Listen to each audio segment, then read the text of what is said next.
los milagros son realidad. Abrir la palabra de Dios en el libro de Segundo de Crónicas, capítulo 20, versículo 15 al 17. Mensaje lleva por título: Dios peleará en favor tuyo. ¿Cómo se llama el mensaje? Dios peleará en favor tuyo. Y el texto que vamos a dar lectura está Segunda de Crónicas 20, 15 al 17.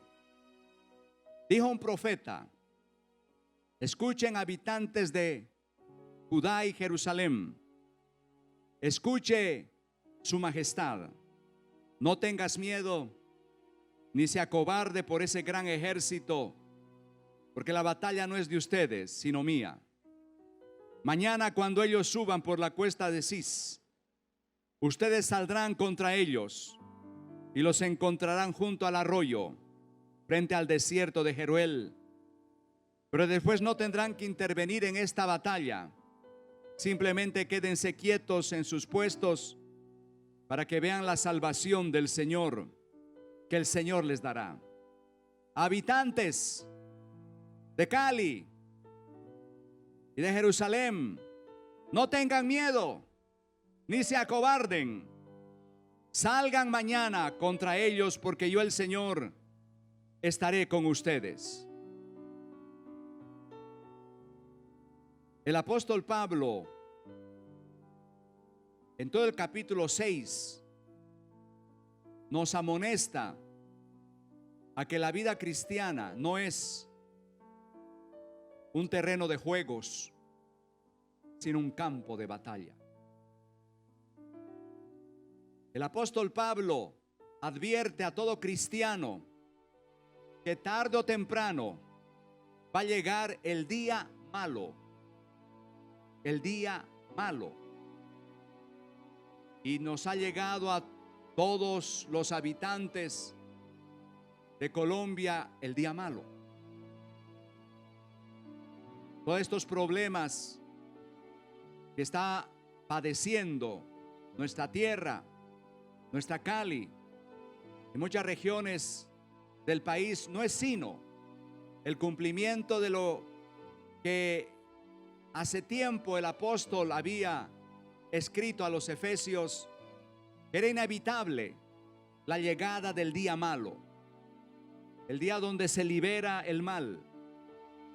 Y para ello el apóstol había escrito a los efesios que cuando el día malo llegara, nos debemos colocar la armadura de Dios.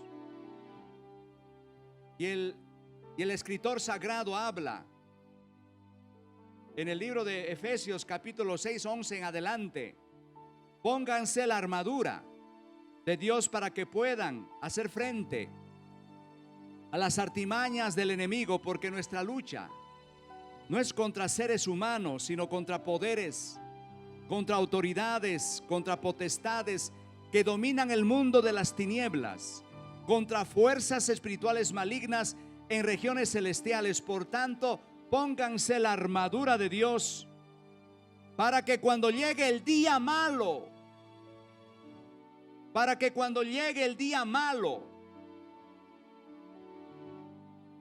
puedan resistir hasta el fin con firmeza. Obviamente, esto no contradice la lectura anterior, que les decía: Dios peleará por ustedes. Estén tranquilos, la guerra es del Señor. Bueno, es una parte de la moneda, que Dios pelea y nosotros simplemente confiamos. Pero el otro lado de la moneda, que si bien el Señor es el que pelea y Él nos da la victoria en el día malo, hay que complementar haciendo nuestra parte, vistiéndonos de la armadura de Dios. Ya que Josué capítulo 23, 10 dice: uno solo de ustedes hará huir a 1000 enemigos. Uno de ustedes hará huir a 1000 enemigos, porque el Señor peleará por ustedes tal como lo ha prometido. O sea que la batalla es de los dos. El Señor batalla, pero también nosotros. Nos somos socios en esta batalla de la vida. Las tinieblas han caído sobre Colombia y por ello estamos afectados. Cada uno puede dar el testimonio de cómo le ha afectado esta situación en el empleo, en el negocio, no ha podido abrir. Obviamente hay injusticias del gobierno. Hay cosas malas en el gobernante, claro, eso nadie niega. Estamos en una situación como nunca antes de crisis en Colombia. Llegó el día malo se ha manifestado. Sumado a la plaga, a la pandemia, se ha concentrado todo lo negativo. El enemigo ha lanzado toda su batería, todo su arsenal, toda su artillería. ¿Qué debemos hacer nosotros? Estudiar la vida de Josafat, este rey que vivió 250 años después del rey David, descendiente del rey David, y vivió 850 años antes de Cristo, pero está emparentado con Jesús porque es ascendiente, descendiente de David y ascendiente de Jesús de Nazaret. La línea de nacimientos viene participando él como abuelo, tatarabuelo de Jesucristo, o sea, Josafat, un personaje que merece ser leído, merece ser estudiado, porque se le vinieron 3 enemigos. Se le vinieron los del monte de Seir, los moabitas y los amonitas, 3 ejércitos. Así estamos nosotros, contra 3, una batalla contra la plaga y contra todos los problemas, o contra 4 o 5 problemas, pero no importa cuántos ejércitos se nos vengan encima. Pablo dice que vamos a tener victoria. Pablo dice que de esta situación vamos a salir siempre y cuando nos vistamos de la armadura de Dios. Hablando de armaduras, el poder militar ruso, el poder militar europeo, alemán y el poder militar americano están desarrollando nuevas armaduras para el soldado del futuro. Es increíble cómo la ciencia de la guerra está desarrollando el uniforme militar de los soldados del futuro. Tremendo. Dice la palabra que debemos colocarnos la coraza de justicia, la coraza. Y las grandes empresas que están desarrollando tecnologías de guerra han creado un uniforme que protege al soldado de explosiones nucleares. La vestimenta, la indumentaria moderna del soldado futurista puede aguantar una explosión nuclear. La coraza de justicia. Dice el apóstol Pablo: colóquense el casco de la salvación. Los cascos del futuro son impresionantes porque cubren la cara y el rostro. Y tienen 3 visores nocturnos y diurnos. Y la bala no entra ni a la cara. Antes al soldado le cubría el casco, pero le entraba la bala por la cara. Ahora ya no. La tecnología militar está haciendo un casco que cubre cuello y cara. Y está conectado a un respirador. Tiene un respirador. Y no necesita respirar este aire. Está protegido. Y visores que le aumentan la visibilidad. Pablo nos dice: cíñanse con el cinturón de la verdad. Una cosa era la coraza que protegía esta parte, pero de la cintura para abajo tenían otra protección. El imperio romano era el cinturón de la verdad, que era para proteger la ingle. Pues ahora en la nueva indumentaria le ha hecho que sea como un cyborg, todo su cuerpo protegido por esa indumentaria que puede aguantar balas, puede aguantar armas químicas, puede aguantar armas biológicas. Le pueden mandar a ese soldado una granada y no lo daña, explota y no lo tumba, pero no lo mata. Puede aguantar cualquier clima. Esa armadura puede vivir en África o en el Polo Sur y no se ni congela ni se calienta. Y dice: tomen el escudo de la fe, por el cual pueden apagar las flechas encendidas del enemigo. El escudo de la fe, esa armadura moderna que ya se va a lanzar al mercado de la guerra internacional, puede detectar por radar las balas y puede hasta decirle al soldado que se meta, que se tire porque le viene un proyectil. Tiene un radar. Es increíble cómo la ciencia está avanzando. Y luego Pablo habla de el calzado. Dice: cálcense, el apóstol Pablo, con la disposición de proclamar el evangelio de la paz. La ciencia militar moderna ya está creando unas botas tan poderosamente equipadas que puede pisar una mina quiebrapatas y explota y ya no le vuela la pierna, porque la bota es antiminas. Luego el apóstol Pablo empieza a hablar de las armas ofensivas, que es una sola. Todo lo demás es defensivo.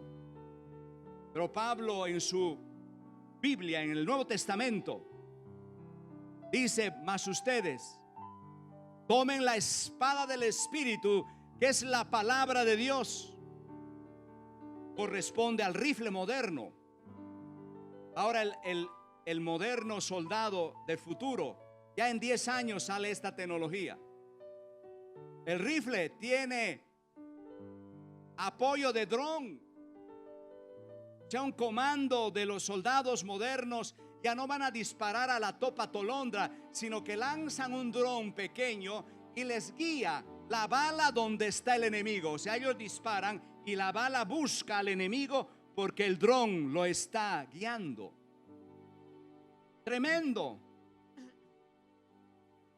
Y para nosotros esa arma ofensiva para deshacer las obras del maligno, para acabar con las huestes de maldad, para ir en contra de las fuerzas espirituales que están atacando Colombia y están atacando tu vida y tu familia, se llama la palabra de Dios. La palabra de Dios.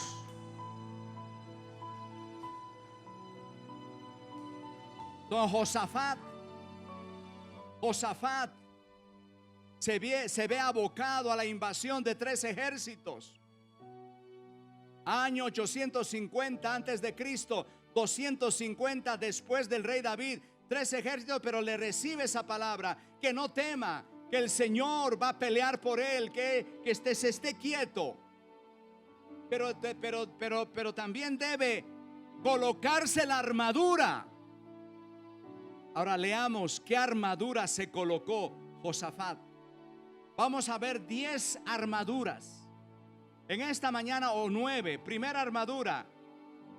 Dios le dice en Jeremías 51:20: tú eres mi martillo.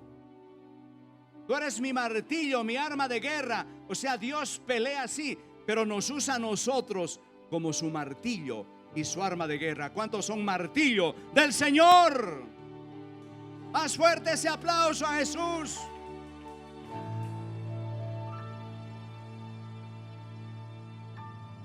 Primera armadura, el primer amor. Diga: primer amor. ¿Veis? Vístanse, colóquense la armadura del primer amor, porque Josafat, en segundo libro de Crónicas, capítulo 17, versículo 3, dice: el Señor estuvo con Josafat, porque siguió el ejemplo inicial de su padre David. No buscó falsos dioses. Josafat recordaba a su tatarabuelo, a su padre David, y anduvo en los caminos iniciales, en los caminos primarios, en los caminos del primer amor de su padre David. quien como nosotros hemos leído, ese que venció a Goliat, amaba al Señor, por lo menos en sus primeros años. Y la Biblia nos dice a nosotros que debemos recuperar el primer amor. Tengo algo contra ti, dice el Señor, que has perdido tu primer amor. Es muy fácil perder el primer amor. Es muy fácil dejar de ir a la célula. Es lo más fácil que hay. Es muy fácil dejar de leer la Biblia. Hay otras tentaciones, hay otros entretenimientos, y pasan las semanas y no le volvemos a leer la Biblia. Es muy fácil dejar de orar. Es muy fácil dejar de ayunar. Es muy fácil dejar de congregarnos. Eso es perder el primer amor. Es muy fácil dejar de compartir nuestro testimonio con la gente que no conoce a Dios. Es muy fácil.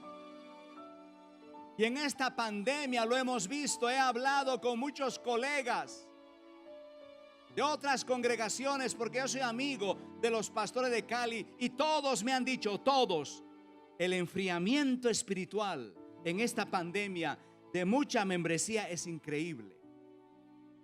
Nosotros creíamos que el virus iba a hacer que la gente se convirtiera más, que buscara más.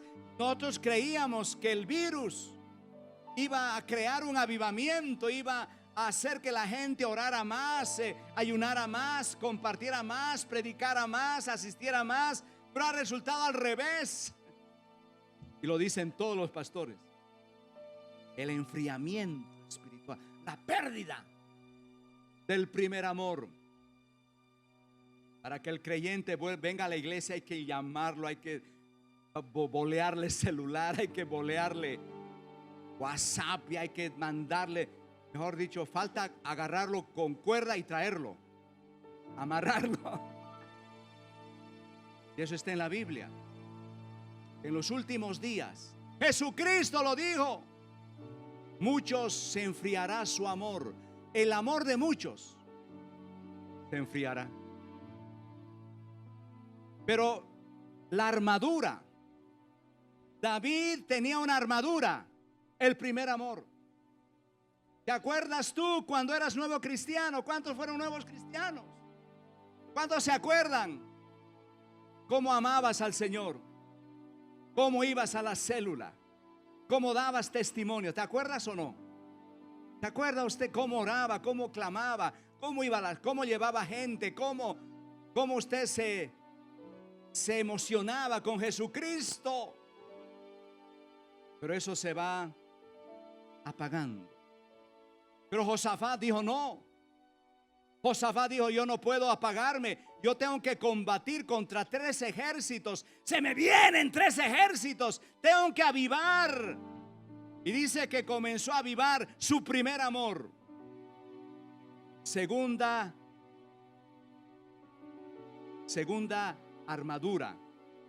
¿Qué hizo Josafat? Buscó al Señor. Segunda de Crónicas 17:4. Buscó al Dios de su padre. Obedeció los mandamientos de Dios. Buscó al Dios de su padre David. Buscó al Señor. Y la Biblia dice, busqué al Señor y Él me oyó, y de todos mis temores me libró. La Biblia dice claramente, buscad a Jehová mientras pueda ser hallado, y amadle en tanto que está cercano. Deja el pecador su camino y el hombre inicuo sus pensamientos. Busquen al Señor. Ya, la armadura. Si quieres vencer esta situación que se nos ha sobrevenido a Colombia, estos bloqueos, estos desafueros, esta escasez de desempleo, estas injusticias del gobierno, que también es una plaga también. Lo que tú tienes que hacer es buscar al Señor. Es la armadura. Hubo un hombre llamado Desmond II. Hubo un hombre llamado Desmond II, un soldado americano. Era un fervoroso cristiano, miembro de una iglesia.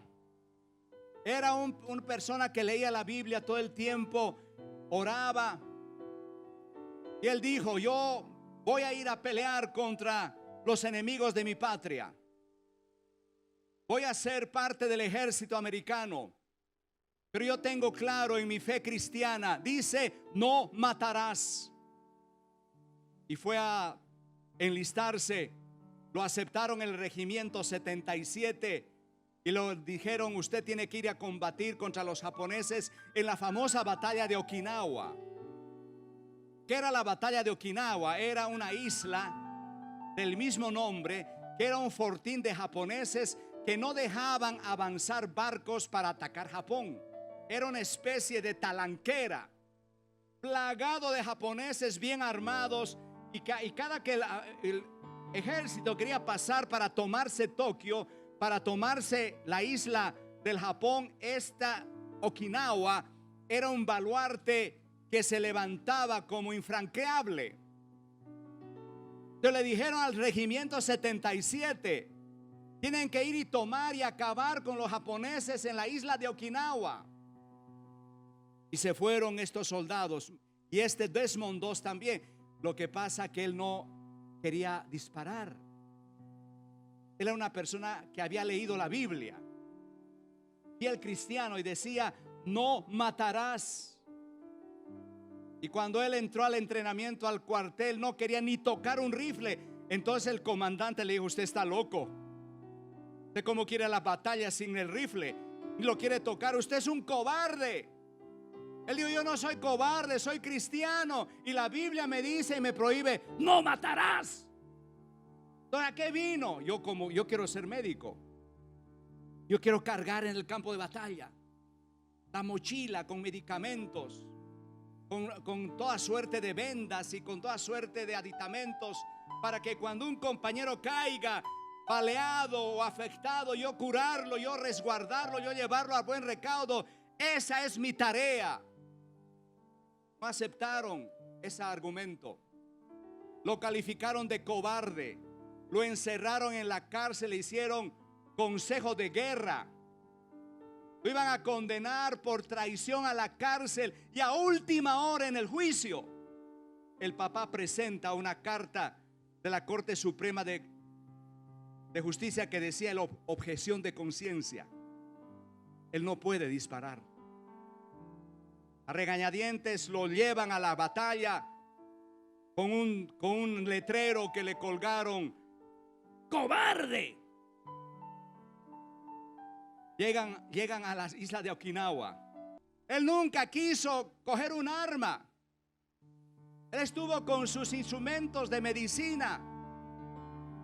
Y trepan por ese acantilado, llegan al nido de japoneses, y los japoneses los cogen a bala, a metralleta, a granada, y el capitán tiene que gritar: ¡retirada! ¡Retirada! ¡Vamos todos otra vez abajo!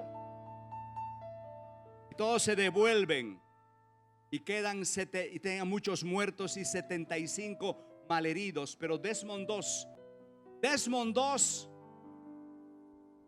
queda escondido, desobedece, queda escondido allí y comienza a caminar en medio de los cadáveres. Esto está herido, sí, lo va arrastrando y lo va llevando a la punta del acantilado y lo va soltando con cuerdas, y busca otro y busca otro, y mientras va buscando gente herida, él va orando, porque era un hombre de oración, era un hombre que buscaba a Dios, él era un hombre que tenía la presencia de Dios. Y yo quiero decirle algo a usted y a mí: una de las claves para vencer estas plagas es que nosotros practiquemos la presencia de Dios. Rescata 75 soldados.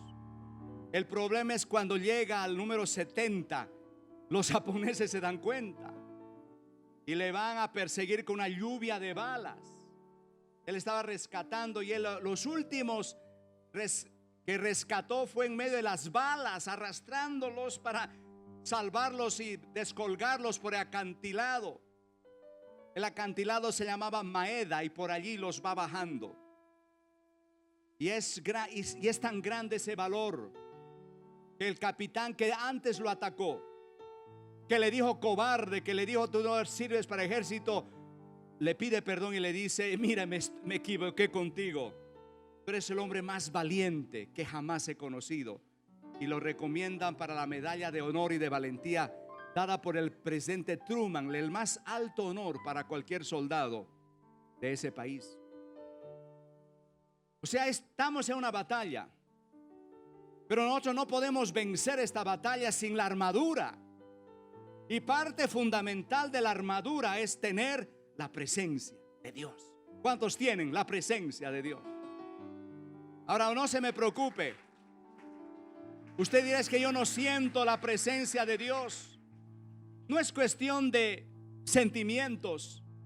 La Madre Teresa de Calcuta, que hizo una tremenda obra en los pobres, una tremenda cristiana, él le decía a los periodistas: hace mucho tiempo que no siento la presencia de Dios.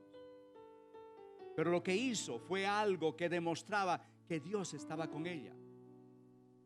No vamos a depender de sentimientos ni de emociones. Ojalá pudiéramos sentir todo el tiempo su presencia, pero no es cuestión de sentir a Dios, es cuestión de creer por la fe lo que Él nos ha prometido. Siempre estaré contigo, nunca te abandonaré, siempre te sustentaré con la diestra de mi justicia. Yo estoy con vosotros toda la vida, hasta el fin del mundo. No se salva el rey por sus muchos soldados, ni por su mucha fuerza se libre el valiente. Vana es la esperanza de victoria en el caballo. A pesar de su mucha fuerza no puede salvar, pero el ojo de Jehová está para con los que le temen. Tercera armadura: un corazón animado.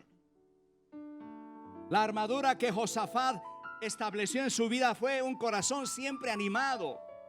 Dice Crónicas 17:6: se animó su corazón en los caminos del Señor. Se animó su corazón. Ante estas noticias, mis amados, muy fácil desanimarse. Hoy me llamó un creyente hoy que quería venir a la reunión desde el norte. Encontró bloqueos con gente armada allí. Ya ni siquiera un bloqueo normal, sino con gente armada. Entonces estamos en el día malo, como dice la palabra. Muy fácil desanimarse. Pero una de las armaduras del creyente es animarse. Anímese vuestro corazón. Jesucristo les dijo a los discípulos en la hora más oscura, en el preámbulo de la crucifixión: os he dicho estas cosas para que vuestro corazón esté animado. Yo le digo a la iglesia algo parece ilógico: anímense en sus corazones. Anímense. En las batallas, una de las armaduras que debe tener un soldado es la moral alta. Cuando un ejército pierde la moral, cuando un equipo de fútbol pierde la moral, cuando una congregación pierde la moral, pierde la batalla. La moral alta, el corazón animado, siempre es la armadura. Una de las claves de la armadura de Josafat, un corazón animado. Me acuerdo de la historia de Rodrigo Vives, Rodrigo de Vivar, el Cid campeador. Año 1000 después de Cristo, los moros, los maometanos invadieron España y se estaban tomando la ciudad de España, y surgió un héroe en España muy conocido en ese país, el Cid campeador, Rodrigo Díaz de Vivar, el terror de los musulmanes. Él tenía el don de animar a su ejército. Donde entraba el Cid, Rodrigo Díaz, el gran alférez real, todo el ejército vitoreaba, el ejército se levantaba, el ejército se animaba, porque era un guerrero que no perdía una. Era un impresionante espadachín, un hombre que animaba a los soldados.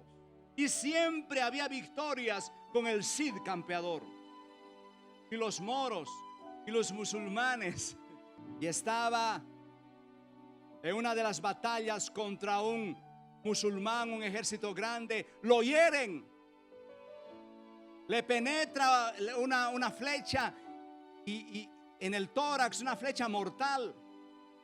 Él, sin que nadie se dé cuenta, se la quita, se la arranca, pero era el dolor y la sangre, la debilidad. E iba a caer del caballo. Y se va a uno de esos rincones y le dice a uno de sus soldados: amárrame un palo en la espalda y asegúrame al caballo, a la silla del caballo, porque yo no puedo por mí mismo, me voy a caer, y si me caigo, la moral del ejército se cae. Y muriéndose, sangrante, ya a punto de tirar la toalla, se hace amarrar en un palo por detrás, se tapa con la capa y parecía que seguía victorioso, pero en la realidad estaba perdiendo la vida. Pero él decía: darle ánimo a mi ejército es más importante que yo estar en una camilla. Yo tengo que seguir como si nada hubiera pasado. Y por ese acto su ejército derrotó a los musulmanes. Son historias de la vida real que nos hablan de la importancia de la armadura. Otra armadura que tenía Josafat, la formación de líderes. Dice Segunda Crónicas 17:7: en el año tercero de su reinado, Josafat envió a sus oficiales Ben-Yail, Abdías, Zacarías, Natanael, Micaías, para que instruyeran a la gente en las ciudades de Judá. Con ellos fueron los levitas Semaías, Netaías, Abadías, Asael, Semiranot, etcétera, etcétera. Él sabía que tenía que difundir la palabra de Dios y comenzó a formar líderes y mandarlos a todas las ciudades. ¿Con qué objeto? De instruir, de hablar, de que conozcan la Biblia, que conozcan la palabra de Dios, la formación de líderes. Y si nosotros como iglesia dejamos esa armadura, vamos a perder la batalla. Tenemos que permanentemente invitarlos a ustedes a que vayan a la escuela de líderes. Ya puede ir virtual, toda la escuela está en el virtualmente. Usted puede estudiar, usted puede recibir el llamado del Señor, porque Jesucristo dijo: la mies es mucha, pero los obreros son pocos. Una cuarta armadura es esa, la quinta. Él era un hombre de clamor, diga, hombre de clamor. Josafat no fue perfecto. Josafat cometió un error. Yo no soy perfecto. Nadie es perfecto. Pero no por eso el Señor nos va a descartar. No por nuestros errores y por nuestras imperfecciones Dios te va a abandonar. No te preocupes, más bien es por tus errores y por tus imperfecciones que más Dios está contigo. Es al revés. Muchos creemos: Dios me abandonó, fallé, cometí un error, pequé, Dios ya me ha abandonado. No es así. Josafat cometió un error tenaz. Recibió la visita de Acab, el rey colega de Israel. Era el rey de Judá.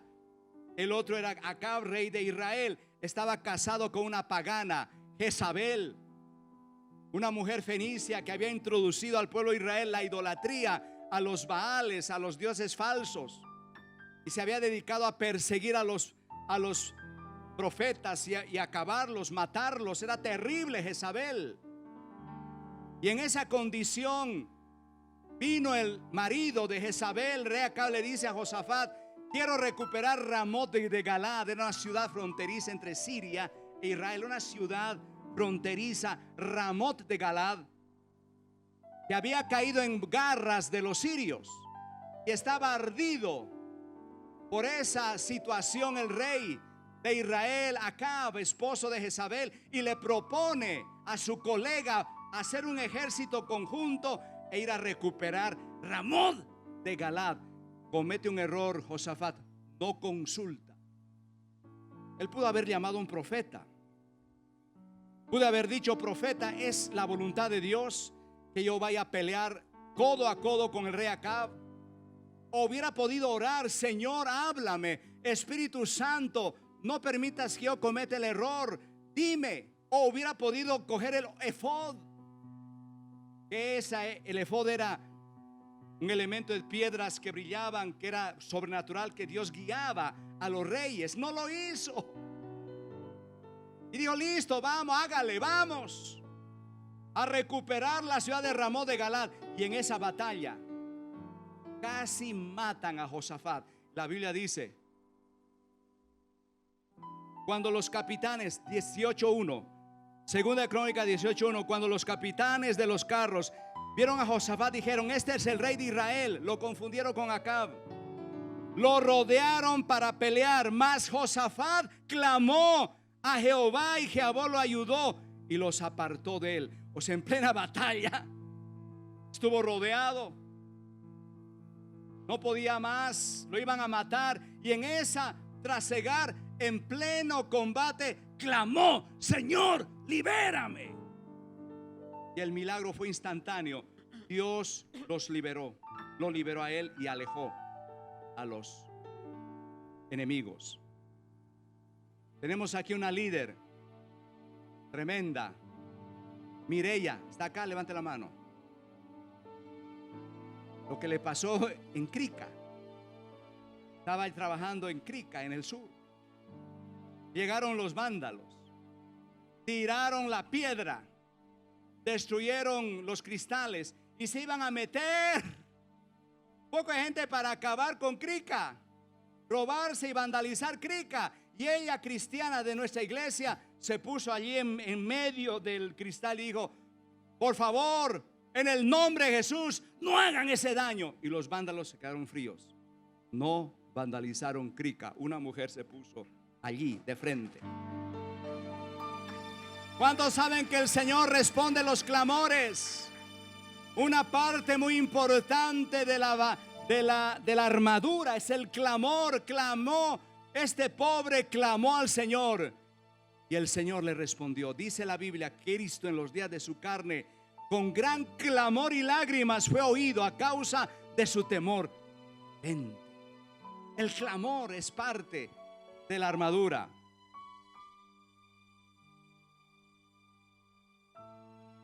Séptima armadura, el ayuno individual y congregacional. Josafat, ¿qué hace? Se le vienen los tres ejércitos y promulga un ayuno. Le dice a la iglesia, a la congregación, vamos a ayunar. Entremos en ayuno. En esta iglesia tenemos los sábados el tiempo de ayuno congregacional. Usted puede conectarse con nosotros todos los sábados a las 9 de la mañana y entrar en ayuno. Ese día estamos absteniéndonos del almuerzo, ese día estamos absteniéndonos de la comida y estamos orando todo el día. La transmisión dura 1 hora, puede conectarse. Pero es que nosotros no podemos dejar el ayuno. Nosotros no podemos dejar esa práctica que está en la Biblia.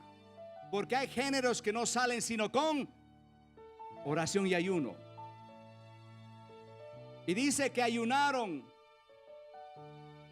Crónicas 23, aterrorizado, Josafat decidió consultar al Señor y proclamó un ayuno a todo Judá. Y los habitantes de todas las ciudades llegaron para pedir juntos la ayuda del Señor. Otra de las armaduras de Josafat fue las declaraciones. Diga, declaraciones.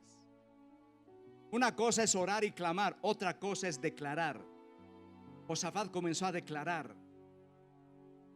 Declarar es blandir la palabra de Dios. Señor Dios de nuestros antepasados, Crónicas 26. Tú es la fuerza, tu poder. ¿Quién puede resistirte? Tú expulsó a los descendientes de esta tierra. Y el versículo 15 dice, habitantes de Judá y Jerusalén, escuchen a su majestad, no tengas miedo ni te acobardes, porque la batalla no es nuestra, sino la batalla es del Señor. La batalla es del Señor. La batalla declaraba. Cuando uno tiene un problema como nosotros tenemos aquí en Colombia, uno lo que tiene en la oración no es describir el problema, sino describir la palabra de Dios. De esta plaga Dios nos va a librar. De estos problemas sociales Dios los va a solucionar. El Señor no va a permitir que el enemigo se tome Colombia. El Señor no va a permitir que el enemigo se tome las ciudades. El Señor no va a permitir que se acaben las empresas. El Señor no va a permitir que se acabe la paz en Colombia. El Señor está enviando sus ángeles. El Señor está respondiendo las oraciones. El Señor va a hacer un mejor futuro para Colombia. El enemigo no va a poder acabar con Colombia. Dale un fuerte aplauso al Señor. ¿Cuál es la última perspectiva? ¿Cuál es la última armadura? Diga conmigo, tener la correcta perspectiva. La correcta perspectiva. Le voy a explicar. Josafat dijo: confíen en el Señor. Madrugaron, fueron al desierto de Tecoa. Crónicas 20:20. Para terminar, el último versículo. Fueron al desierto de Tecoa. Mientras avanzaban, Josafat se detuvo y le dijo al pueblo que le estaba acompañando: confían en el Señor, serán liberados. Confían en sus profetas, tendrán éxito. ¿Cómo se le ocurre decir eso cuando había 3 ejércitos y ellos estaban en ayuno? Ellos estaban alabando al Señor. ¿Cómo se le ocurre ir a combatir sin armas, con trompetas, con instrumentos musicales? En ayuno se supone para ir a combatir uno tiene que ir bien almorzado, bien desayunado. Iban en ayuno. Pero él tenía la correcta perspectiva. Que la batalla es del Señor. Confíen en el Señor y confíen en sus profetas. ¿Qué pasó? Entre ellos mismos se mataron. Dios entró allí en escena y los ejércitos comenzaron a hacerse emboscadas. Los enemigos, entre ellos mismos, los moabitas contra los amonitas, los de Seir se enredaron. Y mejor dicho, dice, no quedó uno solo, se acabaron entre ellos. Le voy a contar una historia para finalizar de la correcta perspectiva. El gobierno de Alaska detectó que había una plaga de lobos. Los lobos se habían multiplicado demasiado y estaban acabando con el equilibrio animal, ¿no? Todo tiene un equilibrio. Y sacaron un anuncio: se ofrece $5,000 por lobo muerto. Por los cazadores de Texas, digo, ¡wow! Cogieron sus revólveres, cogieron sus pistolas y escopetas y se fueron con carpas, con abrigos a Alaska. El gobierno está ofreciendo $5,000 por lobo muerto. Montaron la carpa, llegaron a esas frías y gélidas terrenos de Alaska, nieves eternas, un frío el tenaz. Montaron la carpa, dijeron, vamos a dormir bien, a descansar y mañana tempranito vamos a cazar lobos. Las armas y todo eso. Se durmieron los dos. Y a eso de las 2 de la mañana despertó uno de ellos. Escuchó un sonido. Dios mío, ¿qué es eso? Abrió los ojos y medio miró por la rendija de la carpa y vio un lobo horrible con ojos penetrantes, verdes, con unas rictus de ira en la boca, una bocota llena de dientes afilados. Y le despierta. Ve, despierta. ¿Qué pasó? Estamos rodeados de 25 lobos. 25 lobos. Y el otro día, vamos, nos van a comer, nos van a matar. No, somos millonarios. Que tenían uno tenía la correcta perspectiva. ¿Cuántos tienen la correcta perspectiva? Dale un fuerte aplauso al Señor, aleluya. Bueno, ahí ven la fotografía de este bebé cuando estaba brotado esa hernia. Y trajeron a este bebé a la iglesia hace un mes. Se me acercó y estaba así. A mí me impresionó. Tome su lugar. Tenga la gentileza. Y ahora esa hernia, después de la oración que hicimos, porque aquí hay unción de milagros. ¿Cuántos saben que hay unción de milagros? Está plana y muy pronto a desaparecer. Tómele por favor la foto. Gracias, Padre Celestial. Un fuerte aplauso a Jesús de Nazaret. Allí está la sanidad. Los invitamos a seguirnos en nuestras redes sociales, darnos like en nuestra página en Facebook, Misión Carismática al Mundo. Subimos contenido nuevo semanalmente.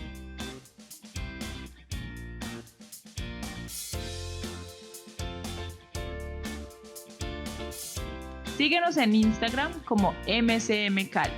Ahí podrás ver nuestras historias y mensajes.